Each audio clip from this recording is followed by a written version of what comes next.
Janice de Belen, Balik Kapuso Network. Patuloy na pinapabilib ng veteranang aktres na si Janice de Belen ang publiko matapos kumpirmahing mapapanood siya ngayong Sabado sa 2 kapuso drama anthology show na Wish Ko Lang at Magpakailanman. Marami ang natuwa sa balitang ito dahil bihira lamang mangyari na sabay na mapapanood ang isang mahusay na aktres sa 2 magkaibang programa sa iisang araw. Kilala si Janice bilang isa sa pinakarespetado at multi-awarded actresses sa industriya ng showbiz. Sa loob ng maraming taon, napatunayan niya ang kanyang husay sa drama, comedy at maging sa hosting. Kaya naman hanggang ngayon ay patuloy pa rin siyang hinahanap at kinukuha sa iba't ibang proyekto ng telebisyon at pelikula.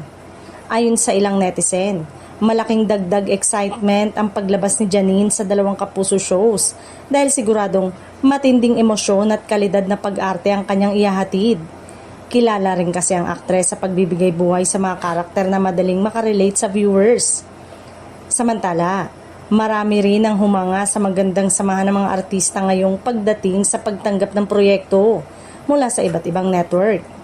Isa si Janice sa mga artistang patunay na mas nangingibabaw ngayon ng magandang content at mahusay na storytelling kaysa sa network rivalry. Inaasahang magiging emosyonal at kapanapanabik ang kanyang mga episode sa Wish Ko Lang at Magpakailanman. Marami na agad ang nagpahayag ng excitement online at nagsabing siguradong aabangan nila ang pagganap ng veteranang aktres ngayong weekend. Sa kabila ng tagal niya sa industriya, nananatiling relevant at in-demand si Janice de Belen. Patuloy niyang pinatutunayan na ang tunay na talento at dedikasyon sa trabaho ay walang kupas at patuloy na hinahangaan ng publiko hanggang ngayon.